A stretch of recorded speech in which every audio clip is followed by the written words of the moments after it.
윤석열 대통령 당선인은 어제 첫 공식 일정으로 현충원을 찾아 국민 통합과 소통, 협치를 강조했습니다. 윤 당선인은 오늘 안철수 대표와 오찬 회동을 갖고 인수위 구성 등을 논의할 예정인데요. 한편 대선 패배의 책임을 지고 지도부가 총사퇴한 더불어민주당은 비대위 체제로 전환했습니다.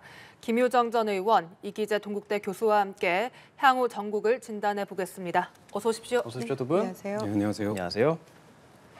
네, 헌정 사상 정말 최소 표차 신승을 거둔 윤석열 당선인 어제 공식 행보를 시작했습니다. 현충원을 참배하고 국민들께 당선 인사를 전했는데요. 그 내용 들어보시죠. 국민들께서는 26년간 권력에 굴하지 않았던 제 소신에 희망을 걸고 저를 이 자리에 세우셨습니다. 의회와 소통하고 야당과 협치하겠습니다. 국정 현안을 놓고 국민들과 진솔하게 소통하겠습니다. 참모 뒤에 숨지 않고 정부의 잘못은 솔직하게 고백하겠습니다. 초심을 잃지 않고 겸손한 자세로 국민만 보고 가겠습니다. 늘 국민 편에 서겠습니다. 국민을 속이지 않는 정직한 정부, 국민 앞에 정직한 대통령이 되겠습니다. 당선인 첫날 말 한마디가 뉴스가 되고 많은 주목을 받습니다. 네. 어제 윤 후보의 첫날 일성, 윤 당선인의 첫날 일성은 소통, 협치, 통합이란 단어가 유독 많이 보였는데요. 이 여소야대 전국을 좀 의식한 발언일까요?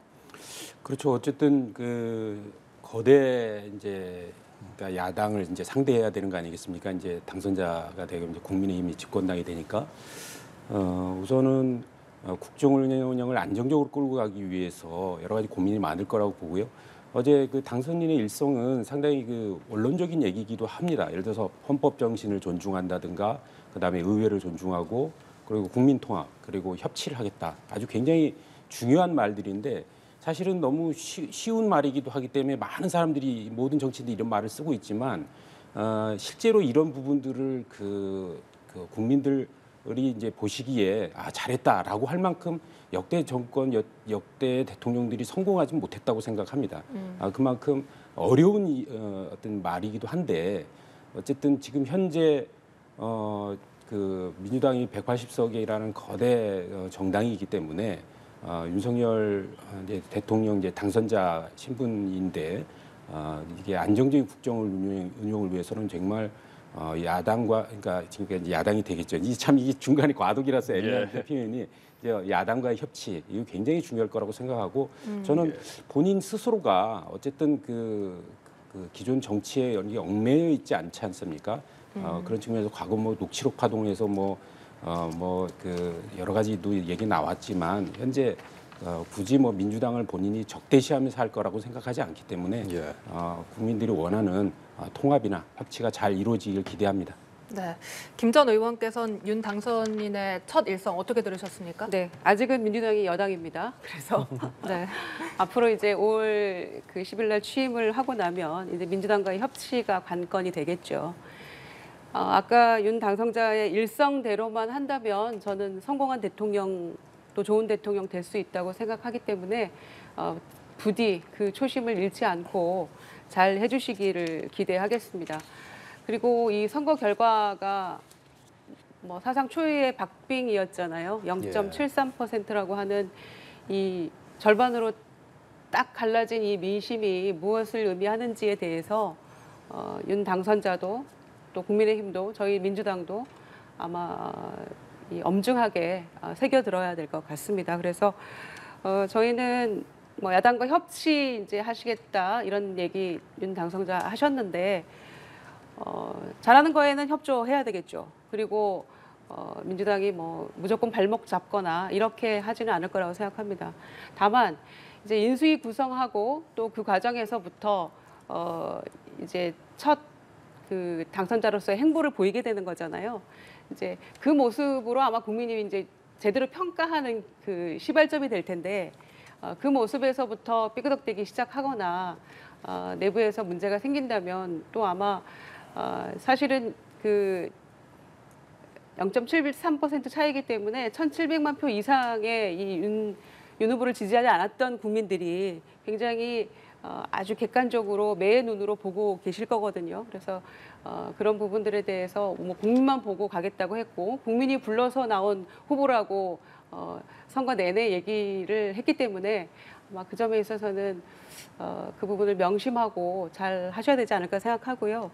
다만 한 가지만 덧붙이자면 예. 어제 이제 기자회견을 첫 했어요. 그런데 뭐 조금 이따가 얘기가 나올지 모르겠습니다만은 사실은 이번 선거 내내 그 2030 여성들에 대한 이런 어떤 성차별적인 또 혐오적인 갈라치기 이런 정치 캠페인에 대해서 사실은 굉장히 비판이 높았는데 이 여성들이 가만히 보고 있다가 정말 가장 성숙한 민주 시민의 모습으로 투표로 저는 심판을 했다고 생각하거든요. 이제 그런데 상처는 고스란히 남고 있죠. 미래 세대에게 상처 주는 이런 어떤 선거 캠페인에 대해서 저는 굉장히 지탄 받아야 마땅하다고 생각하는데 그런데 어제 그 기자회견 일성에서 나는 다 잊어버렸다. 그리고 내가 갈라치기 한 건 오해다. 이렇게 얘기를 했어요. 저는 왜 다 잊어버리셨을까요, 벌써? 선거 결과에 대해서 민심이 어떤 것인지, 또 세대별로, 또 지역별로 어떤 요구가 당선인에게 있는지에 대해서 냉정히 평가하고 그 부분을 숙지하고 계셔야 된다고 생각하거든요. 그런데 벌써 다 잊어버렸고 난 그런 적 없다고 하는 그 모습에서 벌써 저는 조금 실망했거든요. 그래서 그런 부분들을 제대로 감안하시고 제대로 국민의 마음이 어떤 것인가에 대해서 정확하게 기억을 하시고 그리고 국정에 임해야 된다고 생각합니다. 사실 이번 대선에서 윤 당선인이 승리는 하긴 했지만 초박빙으로 이겼고 예. 그리고 절반으로 나뉜 민심도 역시 확인할 수가 있었습니다. 세대, 지역, 성별에 따라 확연히 갈렸거든요. 이러한 부분을 윤 당선인이 정치 초보지만 정치 신인이지만 잘 이렇게 협치를 할 수 있을까요? 앞서 교수님께서도 이 협치란 것이 말이 쉽지 어렵다 이렇게 말씀하지 않으셨습니까? 그렇죠. 근데 그 아까 좀 정정을 좀 하면 윤석열 후보가 그 기자회견 하면서 기자들에게 다 잊었다라는 거는 무슨 그 여성가족부 폐지라든가 뭐 이런 정책적인 것들을 다 잊었다는 것이 아니고 그러니까 선거 과정에서 어쨌든 이 작은 표차 이로 겨우 이겼지 않습니까? 그러면 그 사이에 오는 여러 가지 갈등들이 어마어마했을 텐데 이런 갈등들에 대해서 본인이 나쁜 기억들을 갖고 있지 않겠다. 상대에 대해서 훨씬 더 존중하고 이렇게 하겠다라는 그 의지의 표현을 얘기한 것이 정책을 잊었다는 게 아니라는 걸 말씀드리고 싶고요. 어쨌든 협치라는 거는 그렇습니다. 결국 이제 그 혼자 일방의 협치는 아니잖아요. 결국 이제 상대와의 이제 같이 잘 해야 되는 거고. 그것의 가장 기본은 결국 상대를 인정하는 겁니다. 상대를 인정하고 상대의 생각을 존중하고 그리고 내가 틀릴 수 있고 남이 옳을 수 있다는 것을 전제로 할 때 그게 모든 게 이루어지거든요. 그래서 뭐 본인만 옳고 남은 다 틀리다는 이런 어떤 그게 이제 사실은 국민들이 제일 싫어하는 내로남불 정치 아니겠습니까? 이런 부분을 극복하고 그래서 본인이 잘못하는 건 솔직하게 국민들에게 사죄도 하겠다는 얘기 또 어제 또 하셨어요. 그래서 자기 자신을 그의 잘못을 인정하고 그리고 나아가서 국민들과 끊임없이 소통하고 야당을 존중해 가면 되겠다 이런 말씀드리고 그러니까 어떤 여성가족부 폐지와 관련해서도 이제 인수위에서 많은 이야기가 되겠습니다만 사실 윤석열 후보의 입장에서는 본인이 여성을 무슨 뭐 폄훼하거나 그 부분을 뭐 여성을 존중하지 않는 그런 태도를 갖고 있는 게 아니라는 점을 좀 말씀드린 거라고 보고 그래서 젠더와 관련해서는 앞으로도 뭐 많은 이야기가 되겠지만 어떤 후보의 자세와 태도는 그렇지 않다 이런 점을 말씀드리고 특히 이제 그런 부분 관련해서 이제 인수위 구성부터 이제 하면은 이제 그동안의 선거 과정에서의 여야 뭐 쟁점들이 다시 한번 불거질 텐데 저는 좀 새로운 이제 정부가 탄생하는 어떤 과정을 좀 더 지켜봐 주시고 좀 더 이제 사실 좀 힘을 주시는 게 좀 어떤 국정의 안정을 도모하는 차원에서 도움이 되지 않을까 이렇게 생각하고 있습니다. 아니요, 그 윤 당선자가 젠더와 성별 갈라치기 한 적이 없다, 오해하지 마시라 이렇게 분명히 어제 얘기를 했거든요. 그런데 그거는 사실과 다른 얘기잖아요. 이준석 대표를 위시해서 그 선대위에 굉장히 중요한 이 핵심적인 역할을 했던 사람들이 전부 다 이 젠더 갈라치기로 사실은 득표 전략을 삼았던 게 사실이고요. 그런 점에서 이 미래 세대에게 정치가 희망이 되지는 못할 망정 걸림돌이 되고 있고 상처를 준다면 굉장히 문제가 있는데 차제에 이런 부분에 대해서는 오해하지 마시라 이렇게 넘어가실 일이 아니고 또 구조적인 성차별이 없다라는 그런 얘기 또 여가부 폐지 이런 발언으로 굉장히 이 분노를 샀던 거는 명백한 팩트이기 때문에 그런 점에 대해서는 이제라도 인수위 구성하면 거기서 다 정책 또 내가 구성 이런 것들 다 논의되기 때문에 저는 폐지할 건 폐지하고 그러니까 이 폐지란 말씀은 여가부 폐지라는 그 공약을 폐지해야 된다는 그런 말씀이죠. 그러니까 처리할 건 처리하고 조정해 가면서 인수위에서 좀 이런 얘기들이 있어야 한다고 생각합니다. 이것 때문에 상처받은 이 젊은 우리 여성들의 분노가 극에 달했는데 그리고 거기에 대해서 실망하고 그런 것들이 이 표심으로 나타난 것인데 여기에 대해서 그렇게 갈라치기 한 적 없더라고 얘기를 해버리면 그러면 2030 여성들은 아무 근거 없이 그럼 화가 나 있다는 것인지 거기에 대해 상처받았다는 것인지 여기에 대해서 반문하지 않을 수 없고요. 이런 부분들은 인수위에서 바로 이런 그 정책이나 공약 조정들을 단일화 그 기자회견 할 때 안철수 후보도 조정할 수 있다라고 얘기를 했던 거 아닙니까? 그래서 그런 부분들이 인수위에서는 좀 명확하게 시대착오적인 어떤 공약에 대해서는 조정 이런 것들이 반드시 수반되어야 된다 이렇게 생각합니다. 네. 이 20대 남성과 여성의 표심이 정말 정반대로 이렇게 엇갈렸잖아요. 그러면 윤석열 당선인이 이런 여성가족부 폐지 공약을 그대로 지키기에는 좀 부담이 있을 수도 있을까요? 뭐 인수위 때 이제 논의는 하겠죠. 하지만 뭐 여성가족부 폐지는 단순하게 어떤 젠더 이슈로 갈라치기 하려고 했던 게 아니고요. 우선은 그 여성가족부가 그동안에 하나의 부처로서 제대로 일을 해왔는지 혹은 우리 사회에 정말 여성의 권리 신장과 불평등 해소를 위한 역할을 어느 정도 그 국민들로부터 인정받고 있는지에 대한 평가가 중요하고 그리고 앞으로 또 우리 사회는 어떻게 바뀌어야 되는지 이런 부분까지 다 연결이 되지 않습니까? 우리가 개헌 얘기를 하면서 사실 그 헌법 조항에 있는 여성이라는 문제 이 단어도 전부 다 성이라는 단어로 다 전부 바꾸려고 하는 시도들이 많이 있어 왔거든요. 그런 차원에서 볼 때 지금 현재 어떤 여성이라는 것들을 여성이라는 부분을 남성과 여성으로 딱 구분을 해서 사회 구조적인 문제를 갖고 이야기하기에는 세월이 많이 흘렀고 특히 20, 30대의 관점에서 보면 이미 여성이 충분히 본인들에게 존중받고 있는데 이것을 강조함을 통해서 오히려 남성들 스스로가 항상 잠재적인 어떤 가해자로 인식되어지는 문제라든가 어떤 남성들 자체가 오히려 차별받고 있다는 생각을 갖고 있기 때문에 결국은 그러니까 성 문제는 어떤 세대 전체의 문제가 아니라 어떤 지금 현재 뭐 5, 60대의 어떤 성차별에 대한 여러 가지들은 저는 현실적으로 존재하고 있다고 보고요. 그러나 이제 세대에 따라서의 구분이 있고 또 어떤 그 직종에 따라서도 많은 좀 차이가 있거든요. 그런 부분들을 좀 너무 집합적인 차원에서 남자와 여자로 보지 말고 이걸 개인 대 개인 그리고 어떤 상호 존중과 어떤 사회의 어떤 그 통합 이런 측면에서 좀 내다보자 이런 차원이기 때문에 뭐 여성과 관련된 업무를 전부 다 없애는 게 아니라 이걸 그 대통령 산하에 여성위원회를 둔다든가 이러면서 특별하게 할 수도 있고 그러니까 18개의 정부 종합 부처에서 하나의 부처의 일을 하기에는 좀 적합하지 않다는 얘기는 계속 되어 왔습니다. 그래서 실제로 여성부로 출발했던 그 부서가 업무가 너무 작다 보니까 거기에 청소년 업무 뭐 여러 가지 업무들을 붙이면서 여성가족부로 바뀐 거거든요. 그럼에도 불구하고 하나의 부처로 존재하기에는 여러 가지 문제가 있지 않느냐는 것이기 때문에 저는 뭐 어쨌든 인수위 과정에서 이건 다시 원점에서 다시 논의는 될 수 있을 거라고 보는데 어쨌든 이 공약 자체가 어떤 후보가 그러니까 당선인이 윤석열 당선인이 이거를 선거에 이용하려고 했다 이런 거는 이제 뭐 선거 과정에서는 그런 주장을 제기할 수 있겠지만 선거가 다 끝난 마당에 이제 새로운 정부를 출범시키는 상황에서 뭐 선거 시기에 젠더 갈라치기로 해서 했으니까 없어져야 된다 이런 논리는 이제 좀 그만하는 게 좋지 않을까 이런 생각합니다. 예. 굉장히 중요한 문제인데 이거를 뭐 계속 논의를 해야 될지는 모르겠습니다만은 한 가지만 말씀드리면 뭐 대통령 직속 여성위원회 말씀도 하셨잖아요, 교수님이. 근데 제가 DJ 정부의 청와대에서 5년 대통령 모시고 그 일을 하면서 그때 당시에 대통령 직속으로 여성특별위원회가 처음 구성이 됐습니다. 그랬는데 집행권이 없는 거예요.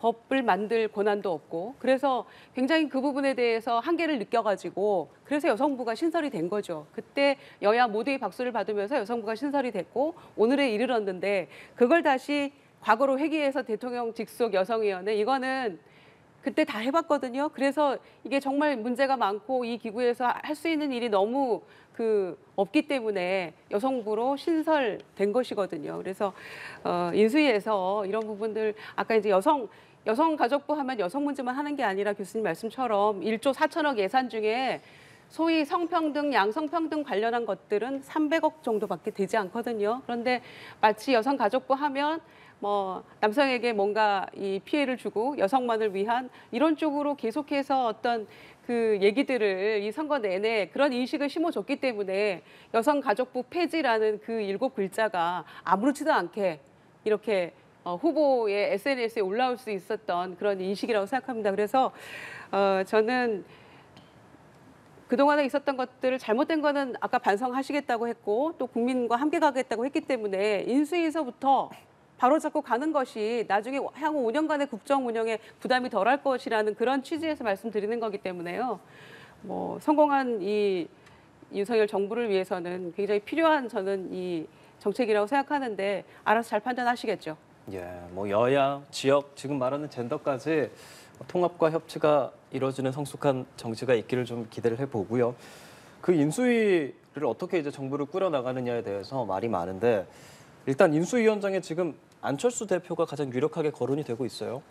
그렇습니다. 뭐 오늘 그 당선인과 이제 오찬 회동을 하는 거로 이제 알려져 있는데 아무래도 결국 이제 인수위라는 거는 차기 정부가 구성되기 직전에 사실은 뭐 인수라고는 하지만 사실 뭐 정권 교체 상황에서 뭘 인수한다는 것보다는 오히려 그동안 이제 나왔던 여러 가지 공약들을 잘 정리하고 그다음에 방금 전에 여가부 폐지와도 뭐 같은 비슷한 것이기도 하지만 논란이 됐던 것들이 많이 있지 않습니까? 그런 것들을 계속 끌고 갈지. 그러니까 어떻게 보면 선거라는 시기에서 선거 캠페인 속에서 이거를 본인이 생각해서 주장했다 하는 것을 선거 과정에서 바꾸긴 대단히 어렵거든요. 그거는 일관성이 떨어지기 때문에. 그래서 고집했던 부분도 어쨌든 그 국민의 여론이나 이런 걸 감안했을 때 좀 미세 조정이 필요한 것들을 이제 조정해야 되는 게 있고, 그다음에 이제 정부 조직과 관련해서 어떻게 이제 조직을 개편해서 운영할 것인지, 그다음에 어떤 인사, 총리라든가 장관, 내각을 어떻게 구성할 것인지를 다 다뤄야 되기 때문에 굉장히 막중한 업무를 하는데, 저는 안철수 위원장이 어쨌든 그 윤석열 후보가 공동정부 구성을 약속했지 않습니까? 그렇다고 해서 반드시 인수위원장을 해야 될 것은 아니라고 봐요. 뭐 국무총리를 바로 인수위원장을 안 맡으셔도 총리를 할 수 있는 것이기 때문에. 그런데 어쨌든 모양은 안철수 전 대표가 바로 인수위원장을 맡는 게 어떻게 보면 공동정부를 구성했다는 국민적 신뢰를 높이는 거에는 굉장히 도움이 될 수 있겠다 이런 생각을 합니다.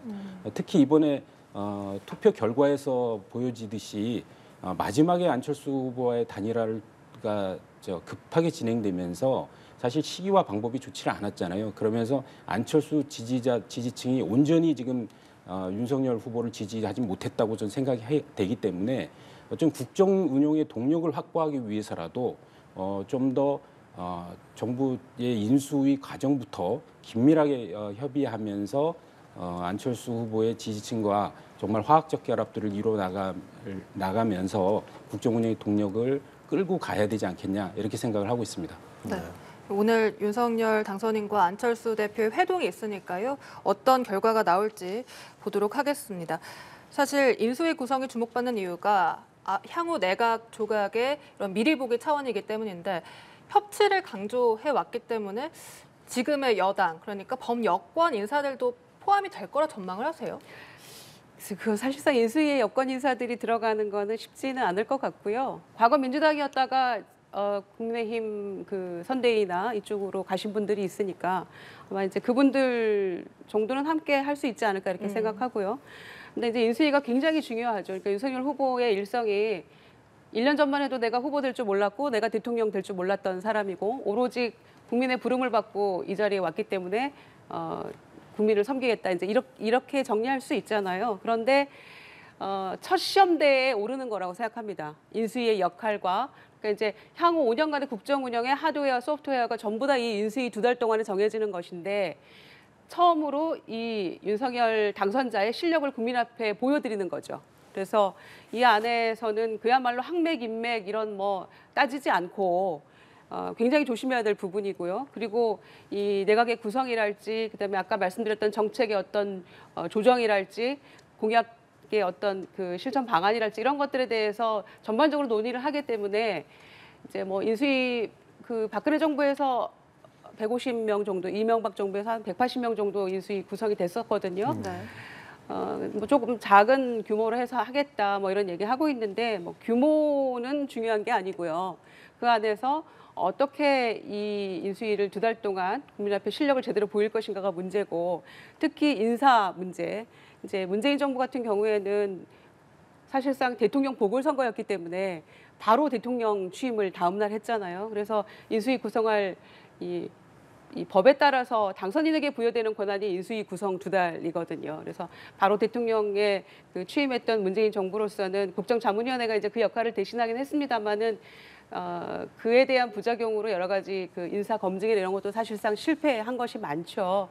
그래서 윤석열 정부는 이 2달 동안 인수위를 좀 제대로 잘 꾸려서 국민들 실망하지 않게 잘 했으면 좋겠고요. 아까 말씀드린 것처럼 학맥, 인맥, 측근들 배치하는 거 벌써부터 이제 장제원 의원이 뭐 비서실장이다 청와대까지 갈지는 모르겠습니다만 의원직을 내놓고 그런 부분들에 대해서도 윤핵관이니 또 MB 시즌2니 이런 얘기들 나오잖아요. 장제원 의원은 18대 때 저랑 같이 상임위도 같이 했습니다만은 그때 당시 친이계로 굉장히 맹활약했던 그런 분이시죠. 그런데 지금 윤석열 당선자의 측근들의 면면을 보면 전부 다 이명박 그 정부의 핵심 측근들이기도 해요. 심지어 이제 안철수 전 후보도 지난 대선에서는 토론에서 내가 MB 아바타입니까 해서 표를 후루룩 다 깎아먹지 않았습니까? 그런 점에서 아마 MB와 관련된 많은 분들이 윤석열 당선자를 중심으로 포진되어 있는 건 사실인 것 같아요.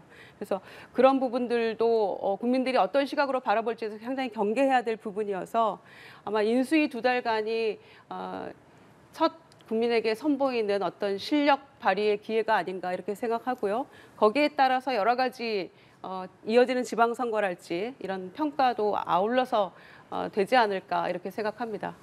말씀하신 대로 이 당선인 비서실장으로 장제원 의원이 바로 이렇게 지명이 됐고 따라서 윤핵관이 이 선대위 때는 잠시 뒤로 물러났지만 이제 당선이 되면서 전면에 나서는 것 아니냐 이런 지적도 있거든요. 어쨌든 장제원 의원이 그 선대위 과정에서 뒤로 물러섰었지만 마지막에 그 안철수 후보와의 단일화를 그 성사시키는 윤석열 후보의 대리인 자격으로 참여를 하지 않습니까? 그만큼 윤석열 후보가 윤석열 당선인 신뢰를 하고 있다고 보여지거든요. 그랬을 때 저는 그런 생각을 합니다. 물론 이제 장제원 의원에 대한 이제 호불호가 분명한 거는 저도 잘 알고 있어요. 그러니까 예를 들어서 정무 감각이 뛰어나고 메시지 능력이 탁월하고 일 추진력이 아주 장점입니다.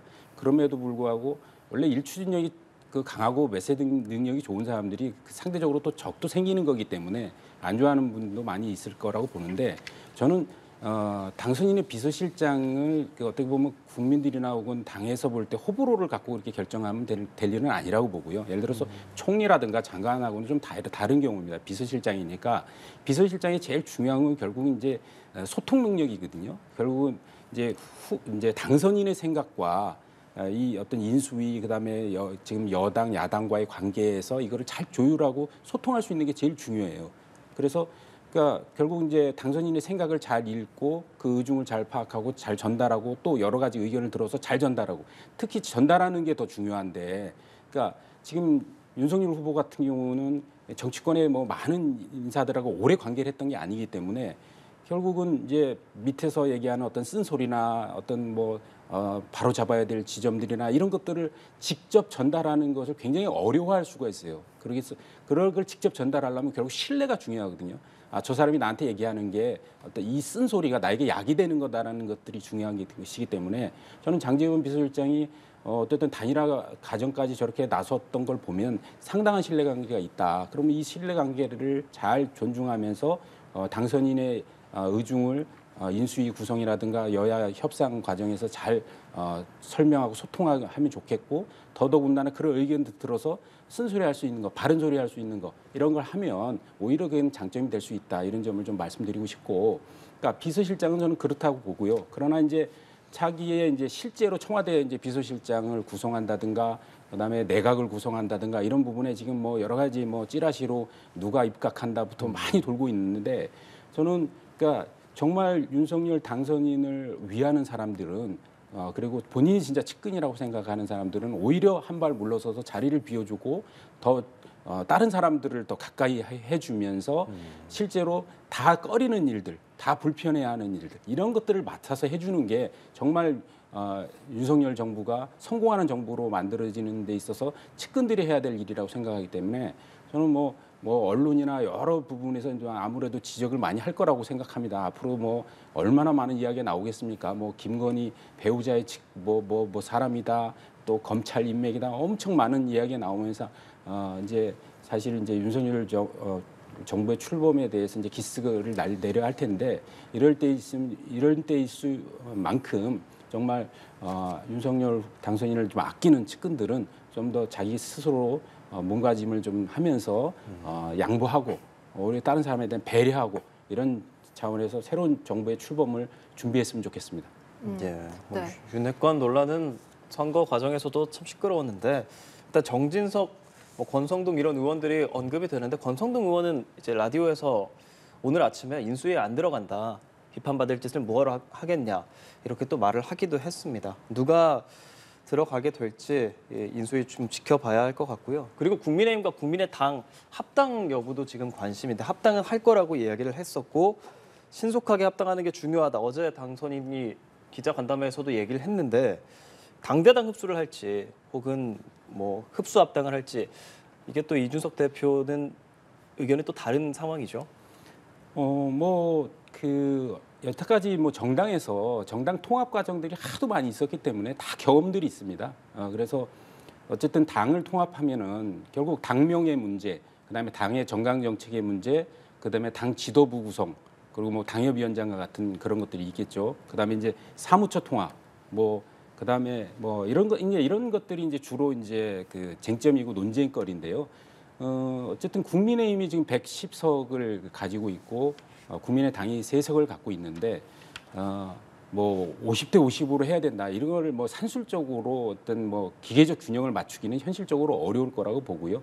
저는 충분히 국민의힘에서 국민의당을 존중하고 그리고 아무리 소수 정당이지만 어떻게 보면 합의 정신이 있는 거니까 배려하고 이렇게 하면서 잘 이끌어 가야 된다. 그리고 이게 바로 이제 2달 좀 넘었나요? 이제 6월 1일 날 이제 지방선거가 있기 때문에 합당 과정에서의 잡음이 지방선거에서 굉장히 큰 영향을 미칠 수 있거든요. 이번에 대선은 어떻게 보면은 0.73% 차이이기 때문에 사실 승리이지만 국민들 시각에서 보면은 이건 누구의 일방적 승리라고 또 얘기하기도 애매한 측면이 있습니다. 그래서 아마도 6월 1일 지방선거에서 본격적인 또 한 번의 여야 경합이 있을 가능성이 높기 때문에 저는 그 전에 합당이라는 절차를 잘 순탄하게 이끌어서 통합된 정당으로서 지방선거를 맞이하고 지방선거를 또 승리해야만 이 윤석열 정부가 앞으로 일을 해나가는 데 있어서 안정성을 가져갈 수 있다. 그래서 합당을 서로의 욕심보다는 서로를 좀 배려하는 차원에서 좀 추진되기를 기대합니다. 네, 소위 이제 지난 3월 3일이죠. 사전투표 전날 윤안 단일화에 대해서 사실 뭐 박수친 분도 계시겠지만 분노한 민심은 향후 공언했던 일주일 이내 선거 후 일주일 이내 합당 과정이 어떻게 진행되는지에 대해서 예의주시하고 있을 거라고 생각합니다. 그런데 이제 국민의힘 입장에서는 110석 이준석 대표의 주장대로 110석 대 3석인데 흡수합당 할 수밖에 없다. 이제 이렇게 그 전부터도 계속 주장이 오지 않았습니까? 작년 서울시장 선거 이후에도 합당 논의가 됐을 때 비록 깨졌습니다만 그런 얘기들이 있었고요.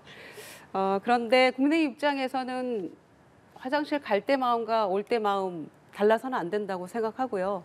아마 이 합당 과정에서 안철수 이 국민의당이 홀대받거나 이런 모습 보이면 박수친 국민들은 뭐 애써 외면할지 모르겠습니다만은 여기에 대해서 분노하고 비판했던 국민들이 보기에는 뭐라고 하실까요? 그럴 줄 알았다고 하시지 않겠습니까? 그래서 이 합당 수행기구 만들고 또 그 절차를 밟는 것이 언뜻 간단해 보이는 문제입니다만 굉장히 첨예한 이해관계가 대립되고 있을 수 있기 때문에 특히 지방선거 앞두고 교수님 말씀하신 대로 공천권의 문제도 있고요. 또 지도부에 최고위원을 몇 명 넣느냐 이런 문제도 있고요. 이제 그게 흡수통합이냐 당대당 통합이냐 이런 그거에 따라서 좀 달라질 수 있겠지만 국민의당에서 흡수통합하겠다 우리 오케이 하지는 않을 거거든요. 그래서 당대당 통합으로 고집을 할 텐데 그러면 지도부 문제 또 국민의당에 있는 또 지역의 또 당협위원장들도 곳곳에 있을 거거든요. 또 그 부분들은 어떻게 할 건지 국민의힘과 어떻게 한 지역에 그럼 지역위원장을 2명을 둘 건지 그것도 총선과 또 나중에 2년 뒤에 맞물릴 문제고요. 여러 가지 복잡한 문제들이 산재에 있다고 생각하고 또 하나 굉장히 중요한 거는 단일화 기자회견 때 지난번에 말씀드렸지 않습니까?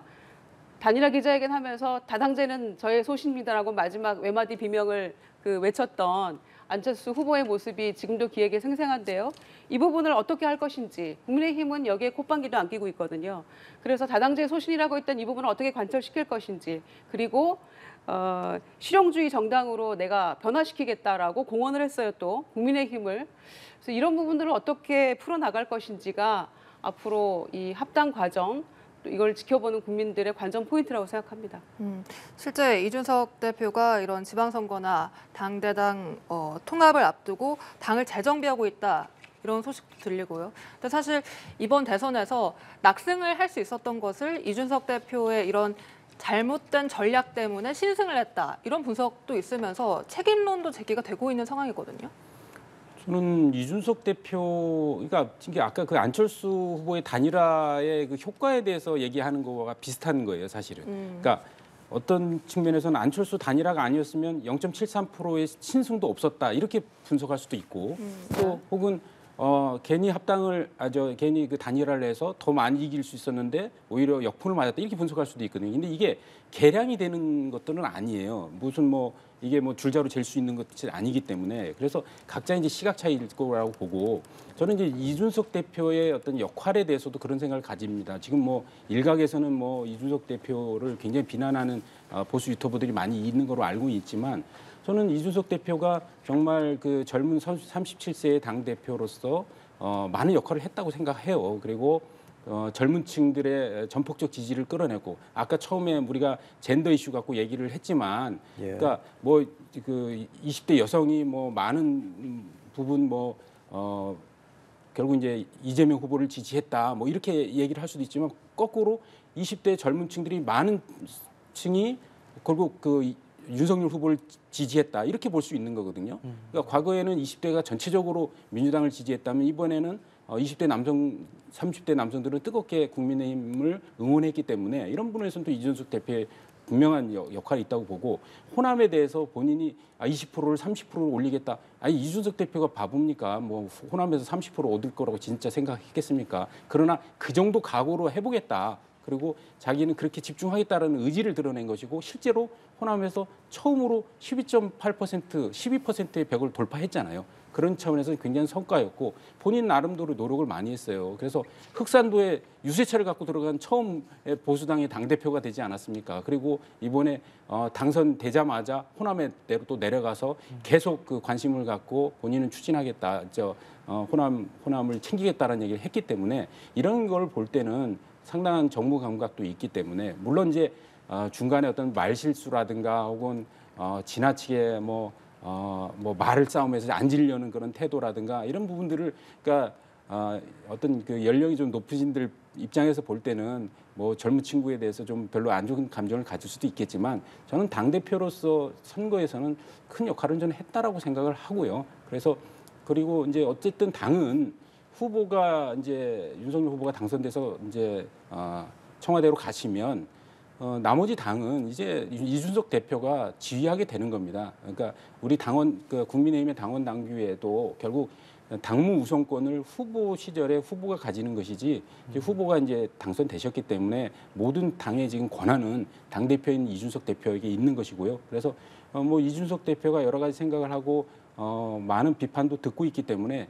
그걸 잘 감안해서 당을 합당으로 잘 이끌고 지방선거를 승리해야 본인의 정치 미래도 열리기 때문에 이런 점을 잘 할 것이라고 기대하고 있습니다. 네, 그런데 앞서 윤핵관들이 이제 전면에 나설 가능성이 높은 상황이라는 분석과 함께 그럼 이준석 대표와 윤핵관의 관계 설정, 앞으로의 관계 설정이나 또 윤석열 후보와의 관계 설정 어떻게 될지 궁금하거든요. 저는 그 두 분이 갈등이 있은 이후에 여러 가지 이야기를 내부적으로 했다고 봅니다. 그리고 어제 이제 당선자 신분으로 그 윤석열 당선인이 얘기했잖아요. 그 이제 당은 이제 본인이 이제 일이 아니고 본인이 이제 공무원들과 함께 이제 정부를 운영해야 되고 당은 이제 여러분한테 맡겨야 되고 오히려 제가 도와드릴 게 별로 없습니다라는 얘기까지 할 정도로 이제 당과 청와대에 대해서 명확히 구분을 하신 거거든요. 저는 그게 윤석열 후보의 아주 올바른 정신이라고 생각해요. 즉 본인이 검찰에 있을 때도 결국 권력으로부터 검찰의 독립을 이야기했고 법과 원칙을 이야기했듯이 지금 당과 청와대 시스템도 정부와 청와대 당의 역할이 다 다른 겁니다. 그래서 저는 윤핵관과 관련한 논쟁은 결국은 이제 그 윤석열 당선인이 정부를 구성할 때 본인들의 측근을 기용할 거냐 말 것이냐의 문제이고, 그다음에 당은 당대로 결국 이준석 대표 체제로 안정적으로 운영을 하면서 결국 이제 지방선거를 잘 준비하는 시스템으로 저는 갈 것이다 이렇게 보고 있습니다. 사실 이번 대선이 끝나고 이준석 대표의 책임론이 일각에서 제기가 되면서 이준석 대표의 입지가 좀 작아질 것이다 이런 관측도 있었거든요. 지금 선거 후 일성에 이준석 대표가 하하 이제 여당 대표 됐다 이렇게 했다는 거 아닙니까? 여당 대표가 주는 무게감과 그 책임감이라는 거는 야당과는 비교할 수 없을 만큼 굉장히 크다고 봅니다. 그런 점에서 이 이준석 대표의 앞으로 언행은 훨씬 더 주목받게 되고 훨씬 더 그 책임과 권한이 커질 텐데요. 그런 점에서 저는 한 가지 지적하고 싶은 점은 이제 이준석 대표도 30대 어떤 뭐 굉장히 젊고 패기 있는 정치인 10년 지났고요. 내일 모레면 40 되는 분이에요. 보니까. 그런데 이번 선거처럼 해서는 안 된다고 생각하는 부분이 아까 말씀드린 성별 갈라치기 이런 문제라고 생각합니다. 아무리 득표 전략이라고 본인이 굉장히 좋은 아이디어라고 본인은 생각했을지 모르겠습니다만은 국민에게 상처 주는 방법으로, 편가르기 하는 방법으로, 갈라치기 하는 방법으로 하는 이런 정치 행태는 본인이 앞으로 여당 대표하고 그 이후에 어떤 정치적 포부를 가지고 있는지 모르겠습니다만은 해서는 안 될 일이라고 생각하고요. 그런 점에서 저는 이 한 가지만으로도 굉장히 비판받아 마땅하다. 내부에서 뭐 역할은 분명히 했겠죠. 선거 동안에 한 두어 번 가출도 했었고 다시 돌아와서 역할을 한 건 분명합니다만 국민에게 이렇게 상처 주는 방법으로 하는 정치는 분명히 단절해야 된다. 이렇게 말씀드리고 싶고요. 여당 대표 돼서 또다시 뭐 마음에 안 든다고 나가는 일은 없겠죠. 그런 정치의 모습을 보면 여당에 대해서 국민이 불신만 커질 건 자명한 일이기 때문에 그렇게는 안 하겠습니다만은 이제 소위 이제 굉장히 젊은 당 대표 얘기를 해왔었는데 곧 40이 되거든요. 이준석 대표도. 그러면 좀 더 책임감 있는 모습으로 좀 더 국민을 이 윤 당선자가 일성으로 내세운 것처럼 함께 세대를 포위하는 것이 아니고 모든 세대를 아우르면서 국민을 통합해 가면서 화합해 가면서 이런 여당 대표의 듬직한 모습을 보여줘야 될 때다. 이렇게 생각합니다. 네, 여당 대표로서 이준석 대표 행보도 지켜보겠고요. 윤 당선인 어제 문재인 대통령과 통화를 했어요. 네. 그런데 이제 선거 과정에서도 현 정부를 계속 꼬집기도 했었고 비슷한 부분도 있지만 정책이나 현안, 철학이 다른 부분도 많거든요. 현 정부와 어떤 식으로 관계를 가지고 갈까요? 이제 2달 남았고요. 그리고 축하하는 그런 통화하는 데서 덕담하고 또 앞으로 잘해주길 바란다라는 말씀 외에 뭐 다른 얘기를 달리 할 수 있는 그런 건 아니라고 생각하고요. 뭐 어떻게 하겠습니까? 선거 동안에 적폐청산 부분에 대해서 사과하라고 했는데 왜 사과하지 않았죠라고 할 수는 없는 거잖아요. 그거는 윤 당선자가 국민 통합의 차원에서 또 그 부분에 대해서 본인이 생각하는 바가 있다면 향후 취임하고 국정 운영해가는 과정에서 행동으로 보이면 될 문제라고 생각하고요. 문재인 대통령 입장에서는 당연히 축하해야 될 것이고 그 전에도 대통령 실장과 또 이철희 정무수석이 또 축하 또 방문을 했었죠. 그래서 문재인 정부 아픈 이야기입니다만 문재인 정부가 배출한 정권 교체 주역이고 그리고 검찰총장 출신의 이제 대통령이 된 거잖아요. 그래서 저희로서는 상당히 뼈아픈 부분입니다만은 그런 점에서도 이 성공한 정부가 되는 것이 국민 모두를 위하는 길이고 또 나라를 위하는 길이라고 생각하기 때문에 본인이 생각했던 공정과 정의, 상식 이런 것들에 전혀 어긋남 없이 윤 당선자가 잘 해주시리라고 생각합니다. 네. 근데 어제 박경미 청와대 대변인이 네. 이 문재인 대통령 축하 메시지를 이 발표를 할 때 또 눈물을 보이기도 했어서요. 네. 이 눈물은 무슨 의미일까요? 이제 아무래도 박경미 그 대변인도 의원 출신이고 또 당인이었잖아요.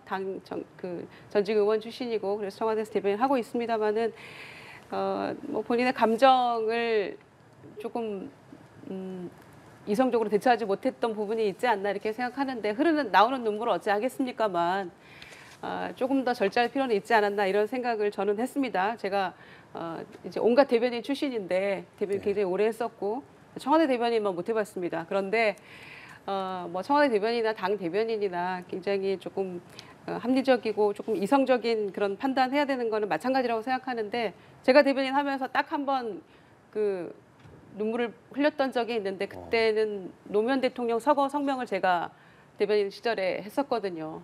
그때는 울지 않을 수 없었습니다.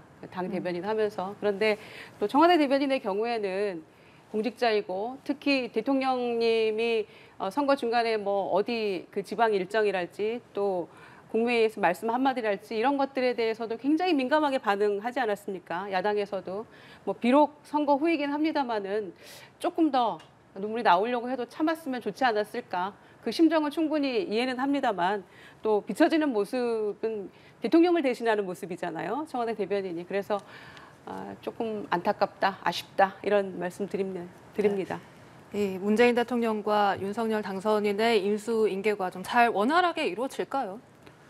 뭐 사실 뭐 정권이 교체된 거기 때문에 인수인계의 그 과정들이 뭐 많은 부분이 있을 거라고 저는 생각하지는 않습니다. 그래서 어차피 대통령의 어떤 그 청와대 업무는 이제 대통령 기록물로 해서 보관될 거고, 근데 이제 여러 가지 정책과 관련한 것보다는 사실 외교 안보와 관련해서는 좀 인수인계가 좀 제대로 돼야 된다는 좀 생각을 합니다. 특히 외교 활동 관련해서 지금 각국의 정상들과 수많은 외교 활동을 하셨잖아요.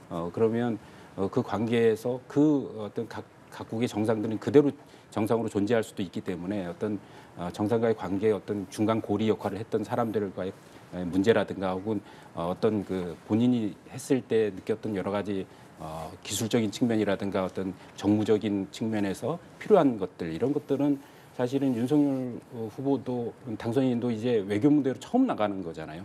그러니까 문재인 대통령도 그랬고 과거 이제 노무현 대통령도 그러면서 사실 익숙치 않거든요. 이런 부분에 대해서 좀 더 뭐 정권 교체된 이후라도 대통령으로서 좀 많이 이제 코칭할 수 있는 것이 있으면 그게 그런 어떤 관례와 전통이 됐으면 좋겠다 이런 생각을 좀 해보고요. 나머지 부분에 대해서는 뭐 그다지 무슨 정권이 바뀐 마당에 여러 가지 뭐 부동산 정책이든 뭐 그게 재정 정책이든 뭐 이런 부분에 대해서 뭐 사실 인수인계할 게 마땅치 않다고 생각하고요.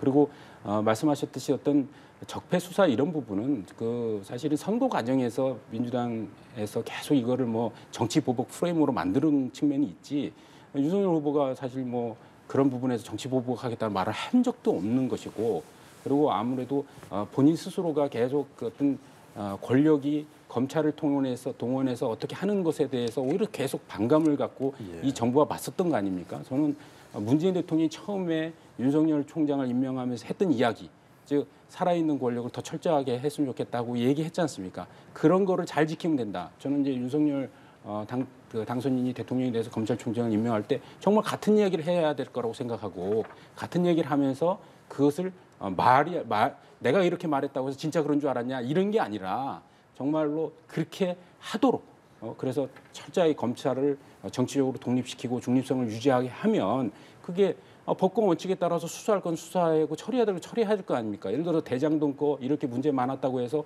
그걸 거론하면 이게 정치 보복이 될 것 같아서 거론하지 말고 묻어야 되는 거 그런 건 아니잖아요.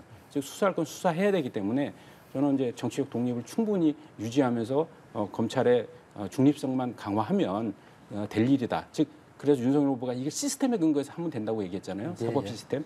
그런 차원에서 정치를 풀어나가면 될 것이라 생각합니다. 예, 알겠습니다. 지금까지 김유정 전 의원 그리고 이기재 동국대 교수와 이야기 나눴습니다. 오늘 말씀 고맙습니다. 고맙습니다.